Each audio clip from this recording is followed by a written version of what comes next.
Hello, hello. Welcome to Just Jenna. You have no idea how excited I am that you're here. I'll be sharing the wisdom, questions, and curious little truths I've gathered along the way. From brilliant thinkers to weird memes, from ancient texts to the knowing of nature. Some of what I've learned came from books, some from breakdowns, some from simply paying attention, and some from fumbling through it myself. My hope is that these stories expand you the way that they've expanded me. So maybe, just maybe, you don't have to trip over the same parts of life I did. And if you do trip and fall, it's okay. I won't tell anyone. Hello, my little beans, my little human beings. I'm so excited to talk about today's topic, concept, idea. Something that's been percolating in my brain. I think that's the right word. I don't know. Not the point. The point is, I want to talk to you guys about emotional hygiene. Now, this concept, I'm hoping you guys are ready to dance with me because you can't see this thing that I'm talking about. It is unseen, but you can feel it. And think about emotional hygiene as the unseen version of physical hygiene. It's the energetic shower of your nervous system. It's just like, that's what I'm talking about today. So I have a bit of an outline I created so I can stay focused. I don't know how this is going to go, but I'm very excited. So just stay with me. So what am I going to talk about with you guys today? I'm going to talk about what emotional hygiene is and why it matters. I'm going to explain to you how I learned that I'm someone who absorbs emotions rather than someone who creates them and what that means. And then I'm going to talk to you guys about how you can find out what you do. Are you a creator? Are you an absorber? Neither is right or wrong.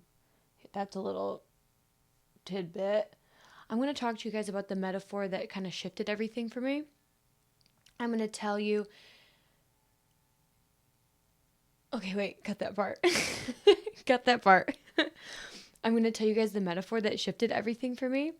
I'm going to explain to you what poor hygiene looks like in real life. So you are able to be like, bad emotional hygiene.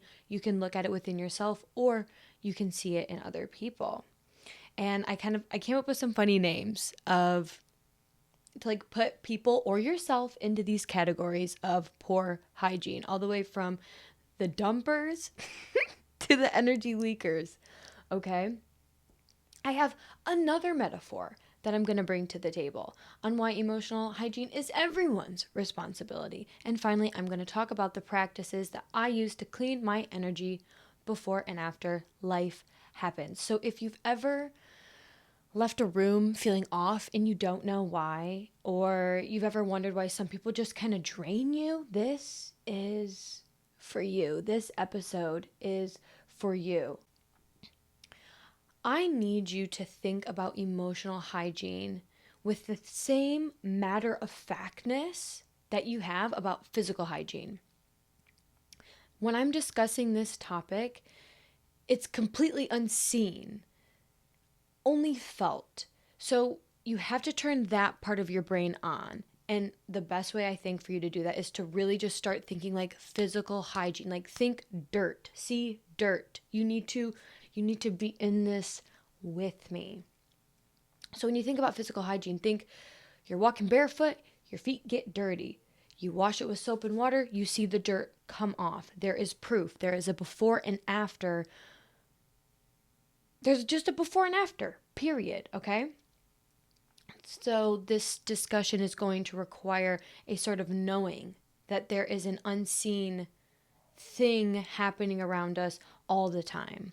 This is energy. This is emotions. This is whatever word resonates with you, okay? Take what you want. I'm going to be saying emotional hygiene, but it can be energetic hygiene, emotional hygiene. It's the same thing. Just because emotions are invisible, we all have this knowing that they're real, right? And so why Why is emotional hygiene necessary if you can't even see what's building up? Like, this topic. I just feel like it's so important to discuss this topic because through my discussion of this topic, through the story that I'm about to share, it will allow you to feel better, feel like you feel, right? Okay, so I want to invite you to think about what your emotions are and where they come from. I believe that there is a constant creation and absorption of emotions happening all the time. It's happening all the time. I believe that some people are designed, air quotes here, some people are designed to create an emotional wave, while others are more so absorbing this emotional wave that is being created. Neither is good or bad, neither is right or wrong. It's just through my awareness, just through my pattern recognition of what I've been seeing. Okay? So, are you more of an emotional creator or are you more an emotional absorber? Okay? And again, I'm talking about emotions. I'm talking about energy. I'm talking about feeling. Nothing is good or bad. Nothing in this is inherently right or wrong here. So, take a deep breath. Get a little curious. Not self-critical, not judgmental, just curious, okay?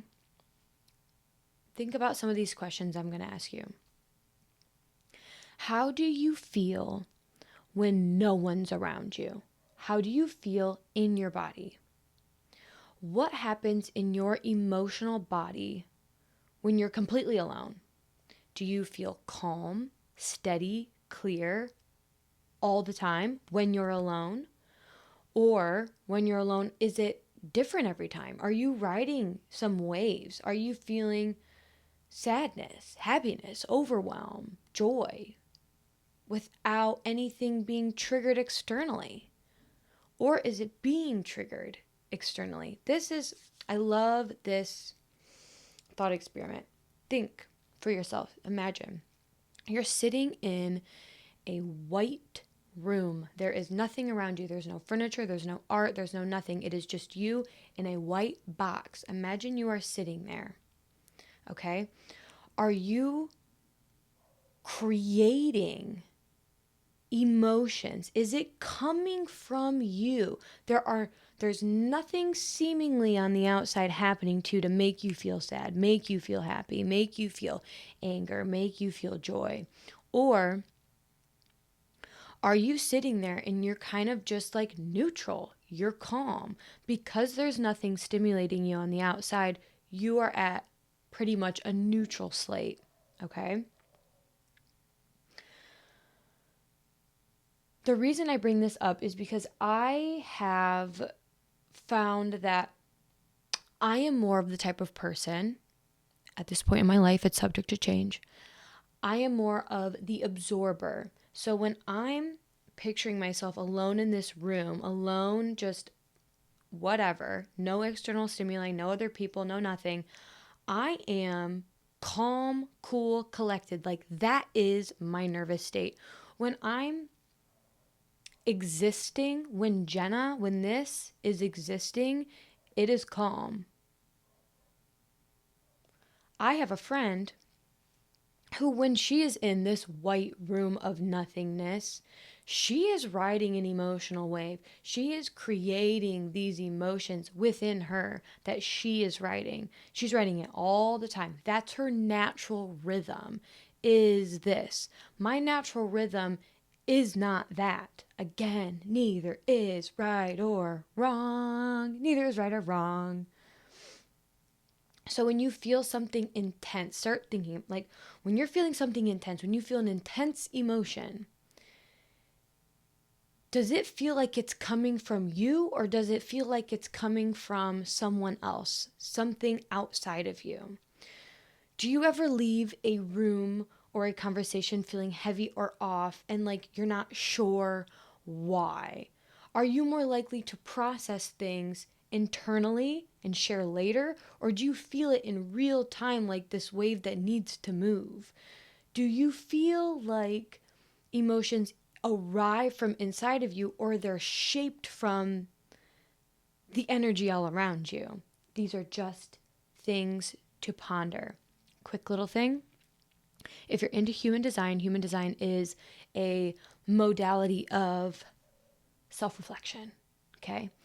And in human design, you can actually look this up in your chart. And people with a defined emotional centers are here to create the emotional waves.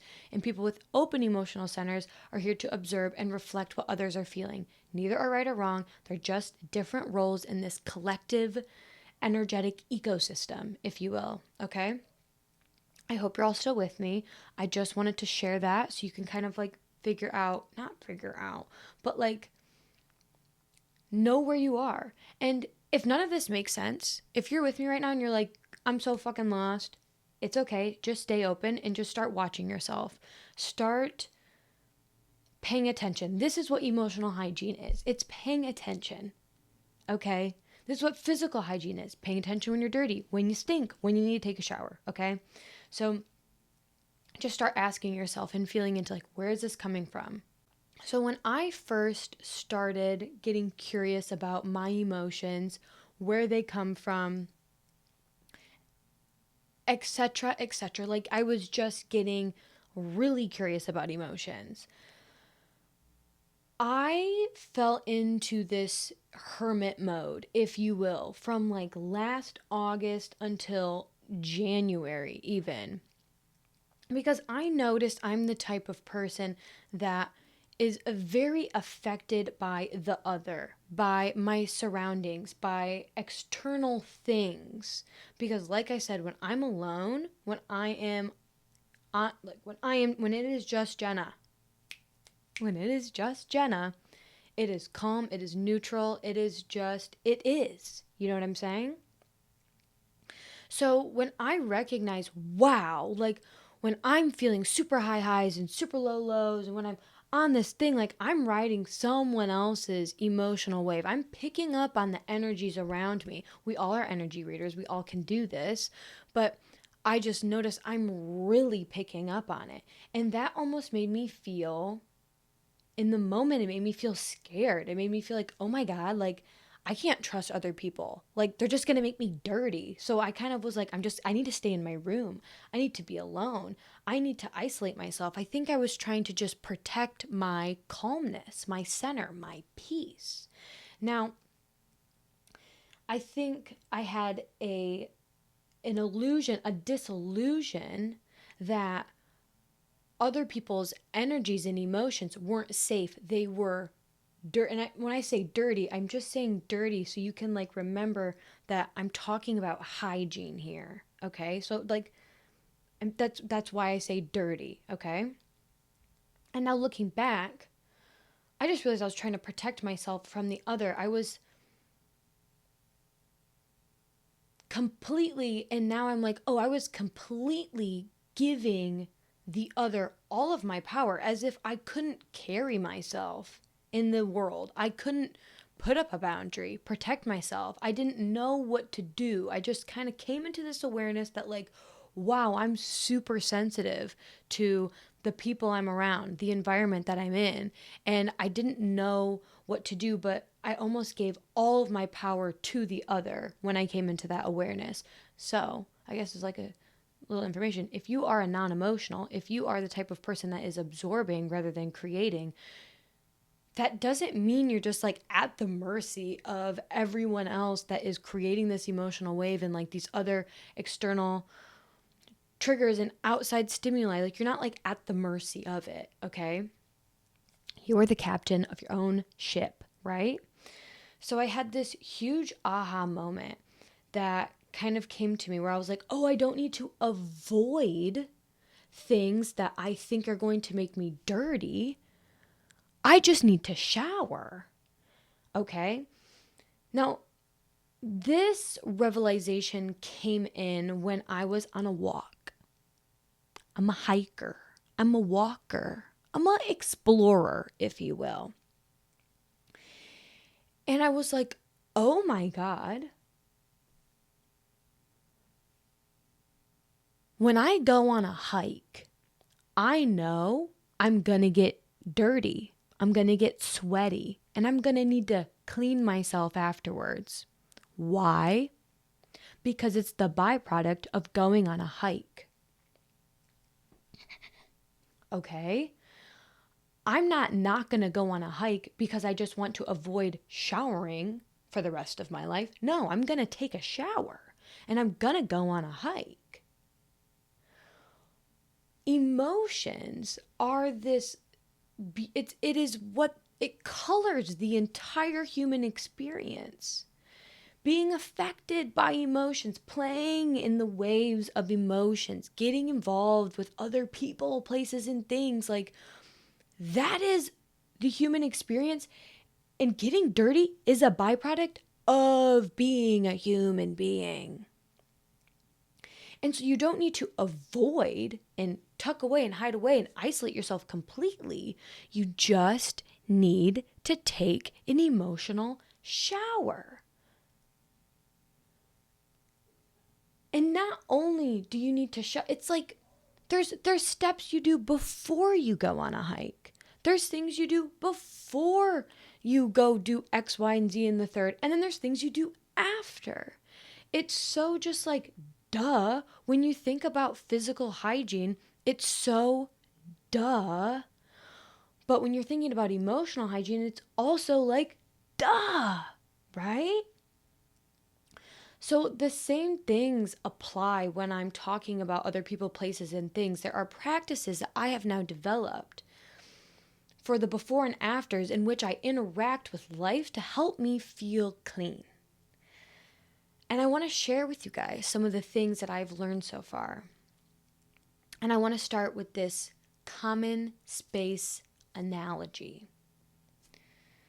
I'm going to share with you what being emotionally hygienic is through a metaphor to help you understand, because again, we are talking about the unseen here. I hope this metaphor helps you recognize emotional hygiene in others and also within yourself. Think about living with other people. Think about living with roommates. Think about living with family. Think about living with partners. Think about living with friends. If you've ever lived with another person, which everyone has, I want you to think about the shared spaces within a home. I'm talking living room, kitchen, etc. You know how some people take care of those shared spaces? Either one, to not make themselves look bad, like they don't want to look like a slob, so they clean up after themselves, or also because they care about you and don't want you to have to clean up after their mess. That would be an emotionally hygienic person.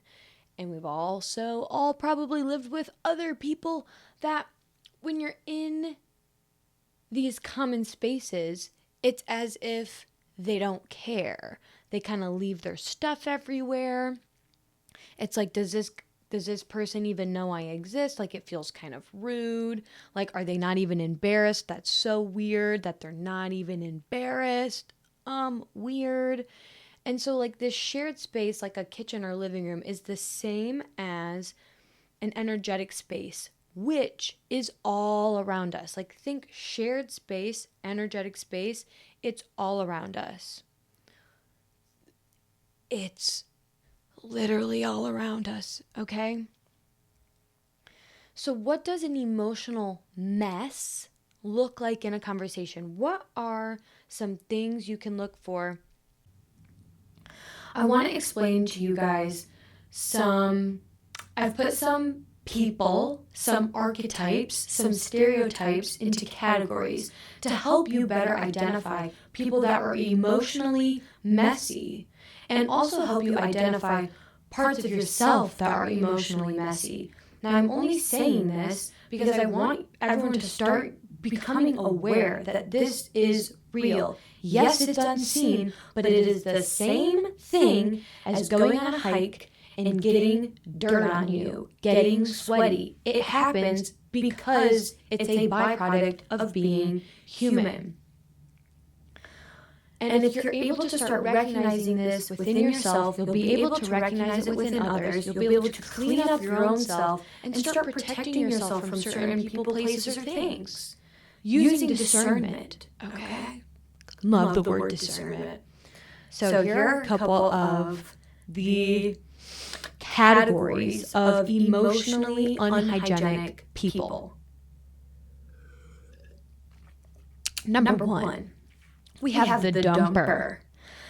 They unload everything on you immediately. No context, no consent, nothing. They're just dumping it, okay? These are the people that are like, ugh, my life is falling apart, I'm so over anything, blah, blah, blah, blah.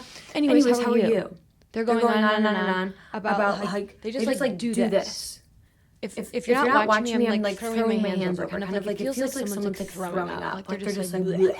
They walk into a room and immediately they start venting or complaining. Immediately. They always dominate the conversation with emotional spirals without being invited to share, without someone probing the conversation, without someone initiating this type of conversation. They just are dumping it out. You might notice this in other people. You might notice this within yourself. This is emotional, or this would be emotional. Girl. This is an archetype of bad emotional hygiene. The dumper. Okay. Another archetype of bad emotional hygiene is the I wrote down the energetic overleaker. Their energy speaks louder than their words, and it's messy. We've all encountered this before. It's like when you're with someone, you're like, hey, how are you doing? What's going on with you? And you're like, I'm fine. But you feel like this emotional storm in the room. They're like visibly agitated. They're like slamming drawers. They're sighing a lot, like loudly, hoping that someone notices. They're not saying much, but you notice your nervous system working overtime just being near them. Because you don't understand what's going on because they're saying one thing, but they're acting completely different.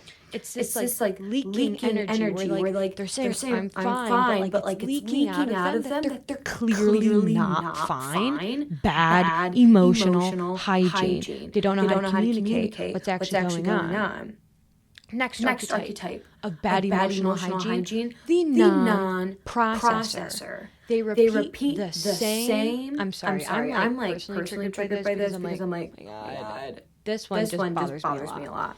They repeat the same emotional story over and over again without any growth or any self-awareness.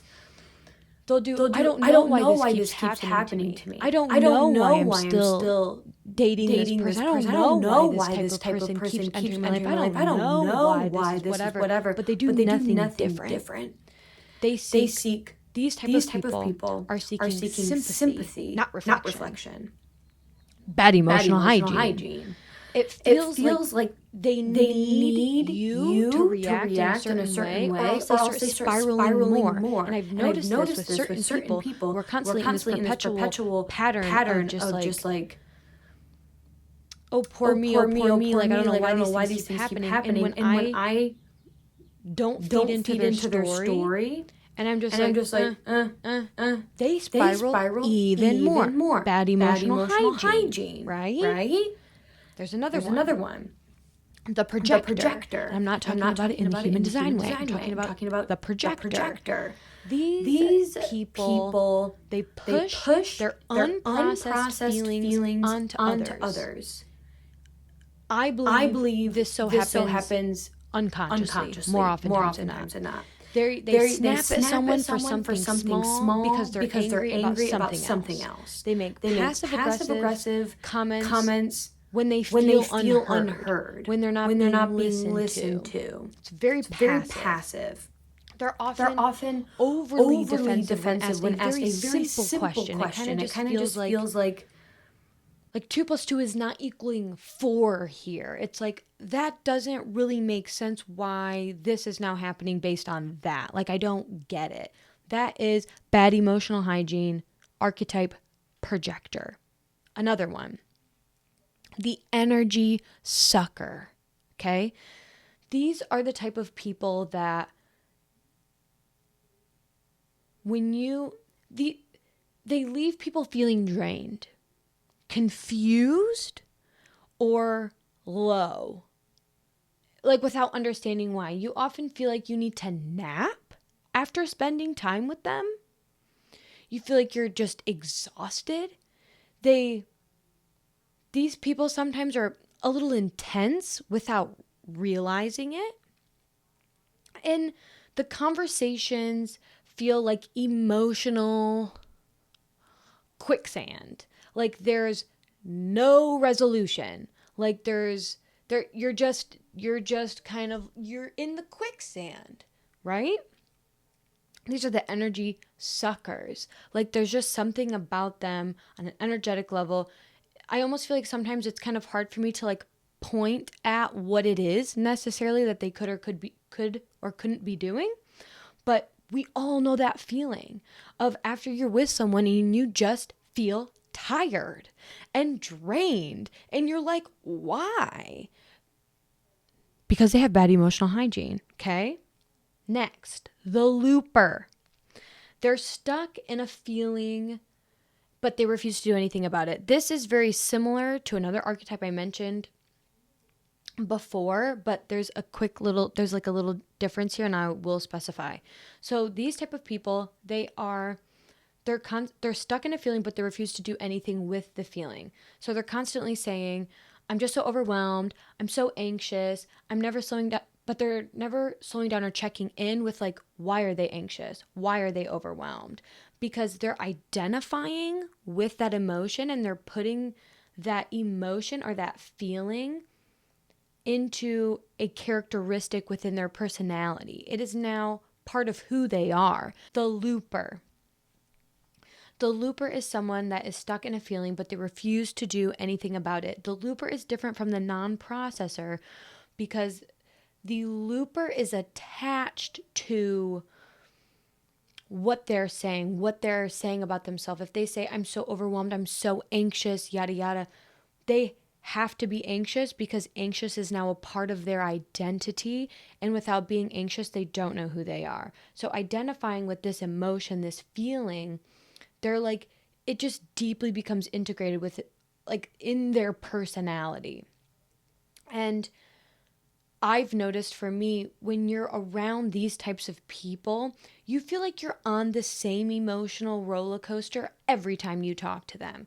And it is exhausting. It's exhausting because it's a roller coaster. Okay? Next, I don't know how was I wording this? The next archetype of bad emotional hygiene is the boundaryless one. They act like their feelings are everyone else's responsibility. Don't even get me started. Don't even get me started on these people. They text or call you at all hours needing support, even if you're unavailable. They don't ask, is this a good time before diving in? They just go for it because they cannot even conceive of the idea that someone else might be going through something else. And they get upset if you don't respond the way that they want. Those are some of the archetypes of people with bad emotional hygiene. Now, this exists within you. It exists within me. It exists within your favorite person in the world. It exists within the strangers on the street. These exist within everyone. The best thing, the key here is to just recognize it, and you can start becoming aware. And so you're not just on a reaction, on a flip of a dime, just simply reacting like that anymore. Now, there are practices and integration, if you will, things you can do to make yourself feel emotionally clean. So, before you go into a space, an interaction with a person, a new job, a new anything, something you're doing for the first time ever, the best thing you can do is do whatever you want. And I do mean that. But what makes you feel clean? Think, do I feel good? Do I feel neutral? Do I feel like at a baseline of neutrality when after I dance, after I talk out loud, after I write, after I meditate, after I go on a walk? Like, do what you need to do to feel clean. And you need to start carving out time before you start entangling yourself with the other, and check in and simply notice how you feel. Nothing is good or bad at all, but just to simply gather information, note it. Like, before you go on a date with someone, sit in your car and be like, how am I feeling right now? What do I feel in my body? Am I feeling what? It could be whatever. It's not the point of what it is, but naming it is just information. You note it. And then after your interaction with this person, sit down again and be like, how do I feel now? How am I feeling now? Am I feeling those archetypes I mentioned earlier? Am I feeling any of that from that person? Is any of those things happening to me? Or am I feeling neutral? Something I know is important to me is that because I know my baseline, who Jenna is, she's at a neutral. So if after interacting with someone else or going to a certain place or doing a certain activity, if afterwards, after I'm done, if I'm not at neutral or feeling good and elevated, I don't really know if that's for me. But that's also for you to completely, you really have to like be honest with yourself. Like, if you feel weird after an interaction, like, is it them or is it me? Do I feel weird because of like something that I'm doing? You're the only person that will know. You are the only person that will know. But your body contains this infinite intelligence that is always pulling you towards things that are in true alignment with you, and it's steering you away from things that are not in alignment with you. And so tuning in will allow you to have like this knowing whether this person is someone to pursue, or if this work culture fits with you or not, because you'll feel it in your body, because you'll start being able to pick up on emotional hygiene. And all you need to do is make sure you're clean before you go. The same way that before you go on a date with someone, you take a shower. I'm encouraging people to take a physical shower, but then take an emotional shower before you go. Make sure you're clean before you're interacting with other people. And then you'll have a knowing, like when you start really embodying this and making this part of your daily routine, the same way that you physically clean yourself every fucking day, you start doing this emotionally, you'll be able to know quickly, like, oh, hey, this is dirt that I got from a hike. It's the hike. It's not me. I didn't produce this dirt. That's impossible. Why? Because I was clean before I came in. I know that for sure. So then when you're out with other people and you're on a date or you're at a job interview or you're trying a new activity out, you will know with 100% certainty if it's you or if it's them. And it is such a beautiful thing, because it's like, you don't need to Google anything. You don't need to ask anyone else for their input. All you need, your body will literally tell you, just because you're paying attention, just because you're aware, and just because you're giving yourself the time, carving out the time and the space necessary for you to check in with yourself and see what's going on, what's happening here. How do I feel? How do I want to feel? Hell, that's a question. How do you want to feel? So I want to talk to you guys about 3 things that I do that work for me. Will these things work for you? I have no idea. They work for me. You are the only person that will know if they work for you or not. I do these 3 things, and these 3 things to me are equivalent of taking a shower, of washing your hands, of washing your face, brushing your teeth, that type of energy. This is what I do to keep myself emotionally clean, right? Number one, I dance alone or with other people, it doesn't matter, but I will dance and I am like visualizing.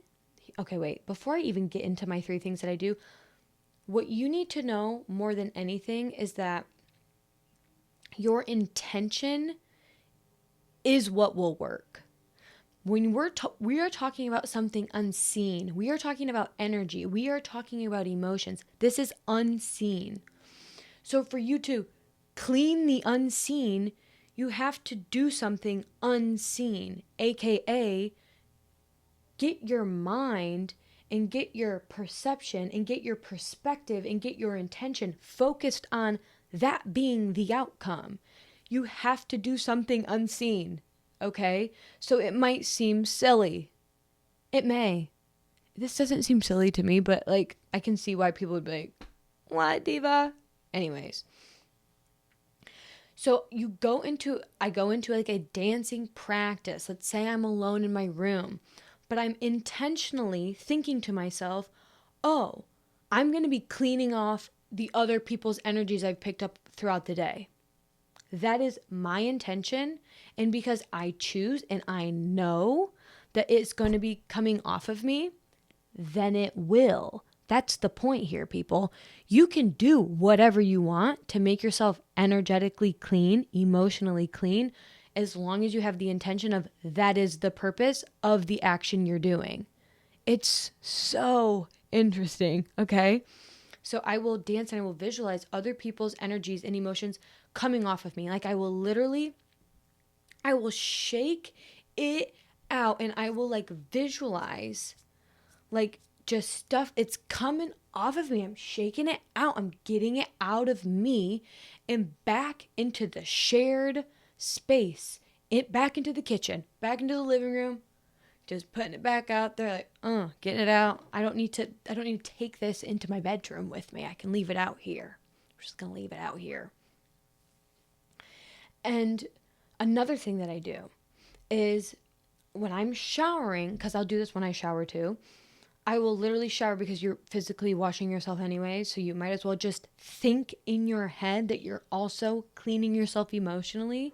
So I will shower and I will visualize and I know the shower is cleaning off other emotions that I may have picked up along the day.